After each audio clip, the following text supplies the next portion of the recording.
Stoic discipline. Have you ever caught yourself saying, "I'll start tomorrow," even though you've said the same thing 100 times before? What if I told you that tomorrow isn't your savior? It's your greatest lie. And what if the only thing standing between the life you live and the life you crave is the war you're too scared to fight inside your own mind? Welcome back, Stoic warriors. You're not here by accident. Right now, you might be staring blankly at the ceiling, your mind cluttered with chaos. The thoughts are loud: doubt, regret, hesitation, all swirling in your chest like a storm you can't calm. You feel the weight of distraction pulling at you, whispering false comfort, tempting you to pause, delay, procrastinate. But beneath all that noise, there's a fire in you, a small, stubborn flame that refuses to be extinguished. You've made promises to yourself, resolutions made at midnight, goals whispered in silence. And yet here you are again, tomorrow. That's the word you keep clinging to, isn't it? It sounds hopeful, but it's a trap. Tomorrow is not a plan. It's a mirage, a soft lie that buys you more time while stealing your potential. You already know this. You've lived it. Tomorrow has betrayed you before, and yet you keep giving it another chance. You're exhausted, not just physically, but soul deep. Tired of waking up to days that look exactly like yesterday. Tired of the disappointment in your own reflection. You've spent enough time waiting for a miracle. What you need is a moment of decision, a thunderclap that shakes you awake. That moment is now. Real change doesn't feel good. It's not warm. It's not smooth. It's painful. It demands a version of you that doesn't exist yet. A version that has to be built with discomfort, forged in fire. Real change is violent. It doesn't ask for permission. It tears through your complacency like a storm, pulling you out of everything soft and easy. That's where Stoicism enters, not with a gentle pat on the back, but with a slap of truth. Stoicism doesn't offer comfort. It offers clarity. It rips down the posters of motivation and replaces them with mirrors. It asks hard questions. It offers brutal wisdom. The happiness of your life depends upon the quality of your thoughts, Marcus Aurelius once said. And those words weren't written for a feel-good journal. They were battle-tested by a man leading armies, facing betrayals, burying children. He wasn't speaking theory. He was handing you a sword. The truth is, your mind is the gatekeeper of your destiny. If it's weak, everything falls. If it's sharp, you rise. You are not a victim of life. You are not chained by fate. You are shackled by thought patterns, by false beliefs, by comforts disguised as care. And unless you break those chains, nothing will change. You'll live in the same loop year after year until one day you realize the clock has run out. Discipline is the blade that cuts through the fog, but not the kind of discipline sold in self-help slogans or morning routines. I'm talking about the kind that hurts, the kind that forces you to sit in discomfort, to face your demons, to stop negotiating with your fears. True discipline doesn't come when you're inspired. It shows up when you're tired, when you're broken, when you want to quit. And here's the truth most won't say out loud. That kind of discipline doesn't feel empowering. It feels like death of who you used to be. It breaks you, but it breaks you to rebuild you. Stronger, sharper, untouchable. This video isn't for the people who are waiting for the right moment. It's for the ones who realize the moment is now. It's for the ones who are done pretending, done delaying, done with the fantasy that the world will change for them. It won't, but you can change for the world. Greatness isn't buried under luck. It's buried under 1,000 decisions to keep going when every fiber of your being says stop. You don't need more motivation. You don't need to hear another speech. What you need is to act, without emotion, without validation, without delay.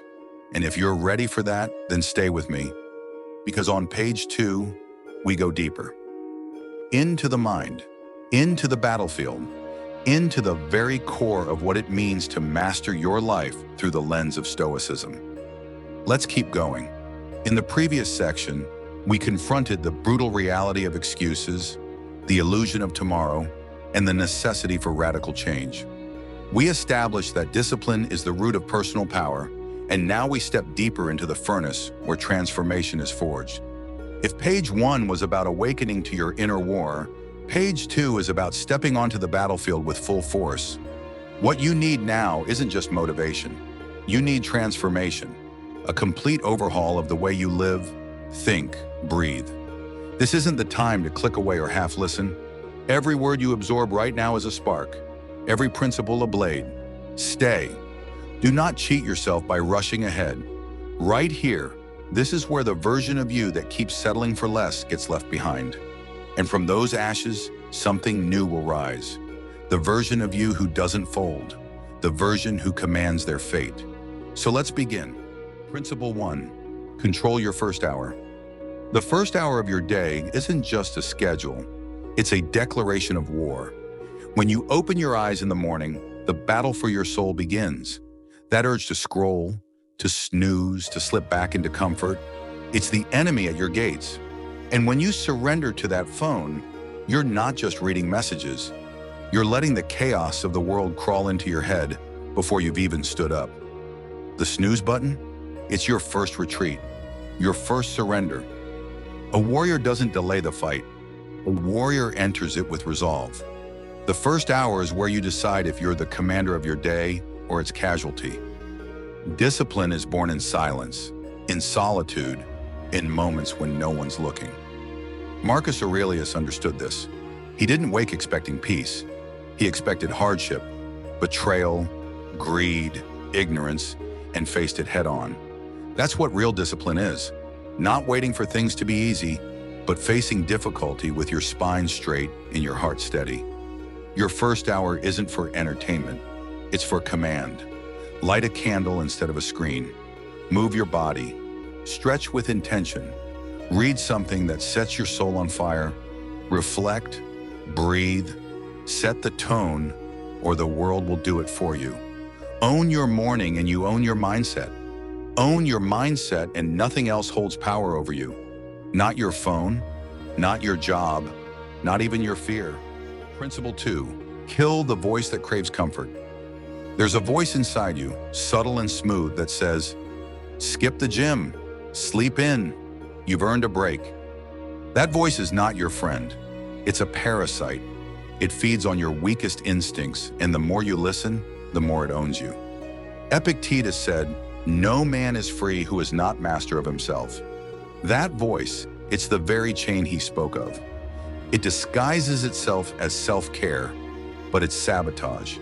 It's not telling you to rest because you've earned it. Telling you to rest because it fears what you'll become if you rise. It fears your strength. It fears your freedom. When that voice whispers, drown it in action. When it says, take it easy, push harder. When it says you've done enough, go further.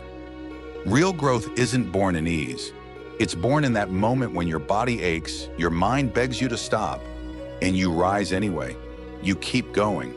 Because the person who wins isn't the one who feels the least resistance. It's the one who resists anyway. This is the battlefield. Your habits, your thoughts, your excuses. This is where warriors are made. So when that inner voice returns tomorrow, and it will, be ready, not to argue, but to silence it with discipline. And now prepare for the next phase. The journey isn't over. It's only just begun.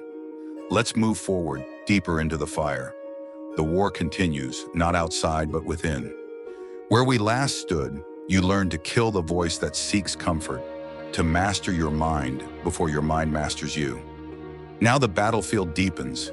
We enter a darker terrain, the shadowed place where discomfort meets transformation. When that voice says, tomorrow, your answer must be thunderous. Now! Picture it. That voice, not as words, but as a shape, a shadow, a slithering, lurking parasite that slips through cracks in your discipline. It waits until you're tired, until your back is turned, and then it claws at you with whispers of doubt. It crawls through your mind like a silent disease, feeding off every hesitation, every pause. It knows where you're weak. It knows what makes you flinch. But here's your weapon. Every time you say yes to discomfort, every time you step willingly into the fire instead of running, that voice shrinks. It recoils. It dies, little by little. And each time it dies, you are reborn. Stronger, sharper, more disciplined. Master yourself.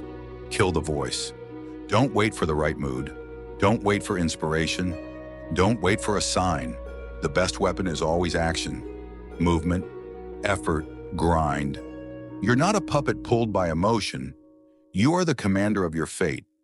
Every time you say yes to struggle when that voice pleads stop, you reclaim power. And today, you take it all back. Now we cross into the next principle. Number 3, embrace the pain of growth. Nobody wakes up hoping to suffer. Nobody seeks out pain for its own sake. But here's the unshakable truth. You will never grow without pain. Discipline is the gatekeeper to your highest potential. And pain is the key. Every time you run from discomfort, you delay greatness. You add one more link to the chain of mediocrity. You want strength? Then tear apart what is weak. You want resilience? Then go through the fire. You want self-mastery? Then stop making peace with ease. You can't build muscle without tearing the fibers. You can't build character without confronting adversity. Seneca didn't whisper this truth. He roared it. No man is more unhappy than he who never faces adversity. Why? Because if you never struggle, you never evolve.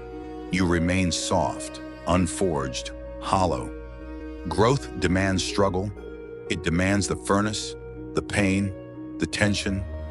It asks that you walk into the storm not to endure it, but to be changed by it. When you lift, your muscles tear. They bleed. They scream. And yet days later, they grow back stronger. When you run and your lungs burn, your legs buckle, and your mind screams for you to stop, that's the exact moment you evolve. Most people shy away. Most retreat into the shadows of comfort, of what's familiar, of what's easy. But not you, not anymore. What would happen if instead of running from the fire, you dove straight into it? What if you stopped viewing pain as punishment and started seeing it as a gift? The furnace that forges steel, the sculptor's chisel that chips away what no longer belongs. You've avoided discomfort for far too long, and it's cost you in power, in peace, in potential. You've wrapped yourself in softness, and every excuse you've made has built a thicker barrier between who you are and who you're meant to become. The clock is ticking, the fire is roaring, and you must decide. Will you keep hiding, flinching, numbing? Or will you step into the flames and let them strip away everything that's not worthy of the man you're becoming? Because here's the truth. Pain is not your enemy. It's your greatest ally. It's the weapon that will carve you into a masterpiece. Once you welcome it, once you let it shape you, you'll stop running. And when that day comes, the world won't know what hit it, because you will rise, not untouched by the fire, but defined by it.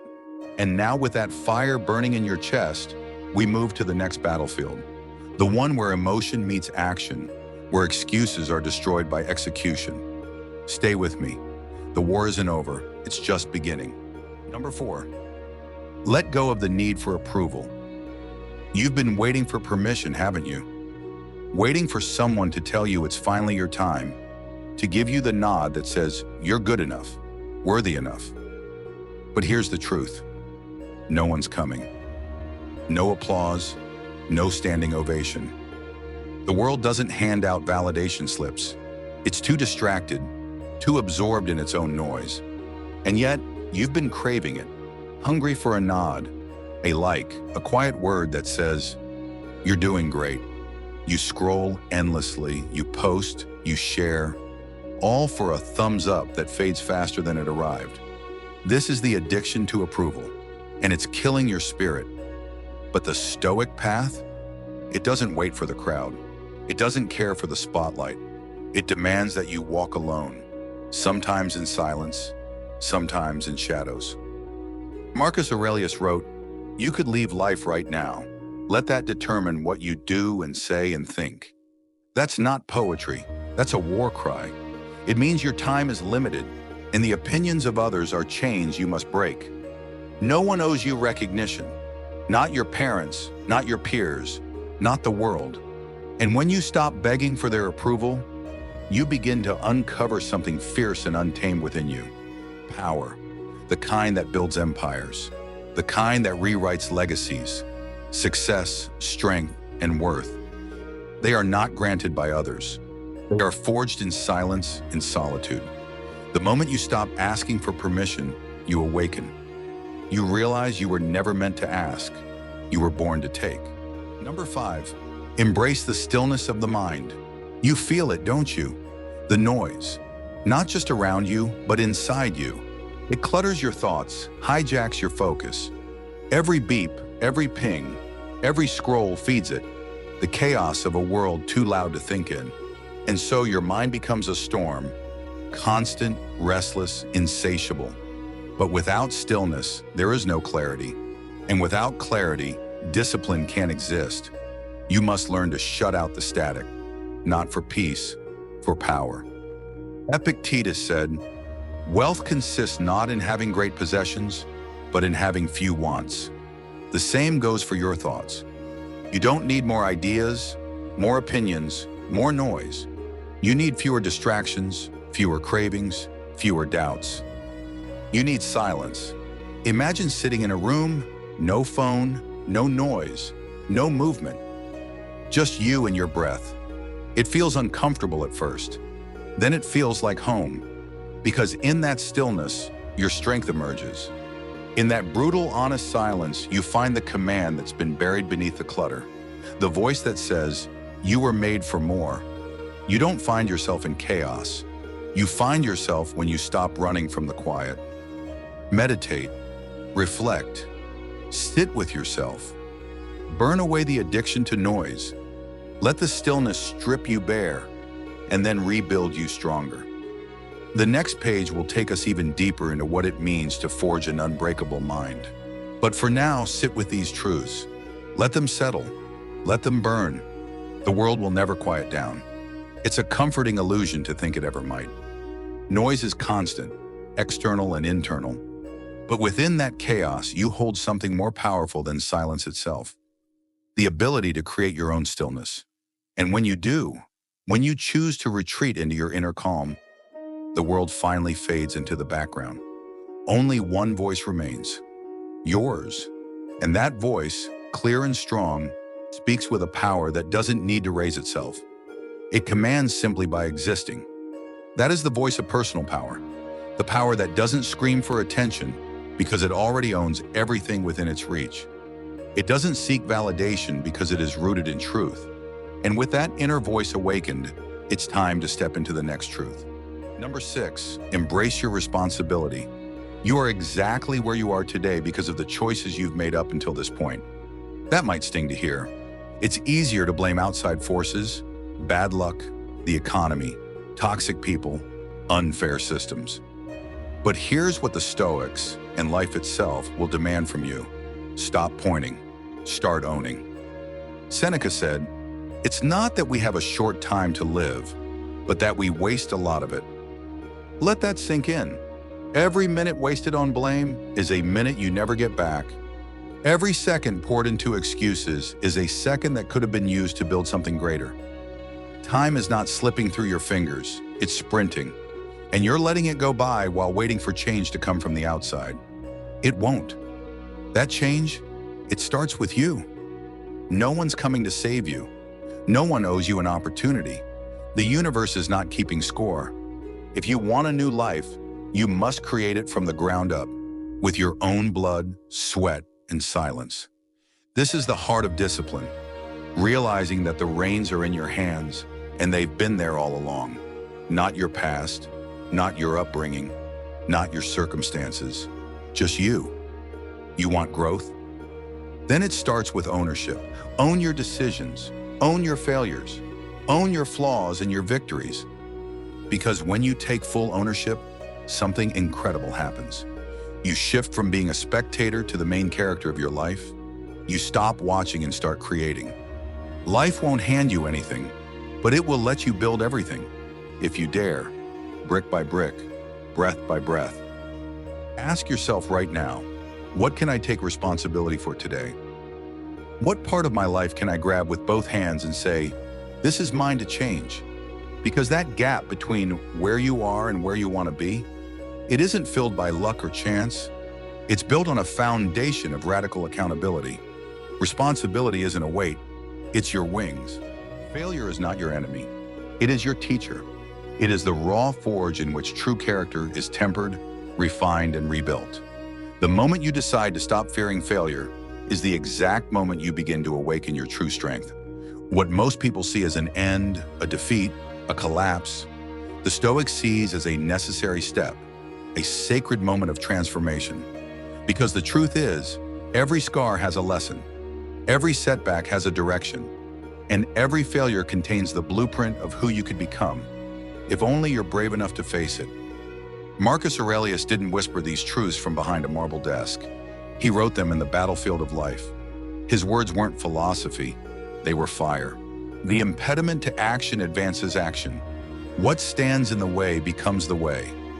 That obstacle you've been cursing, that wall you keep slamming into, it's not your enemy, it's your doorway. It is not stopping your journey, it is revealing the path. Most people shrink at the edge of challenge. They see discomfort and they flinch. But not you, not anymore. When failure strikes, when the world caves in, when the plan crumbles, when the voice in your head screams, quit, you don't retreat, you don't hide, you walk straight into it.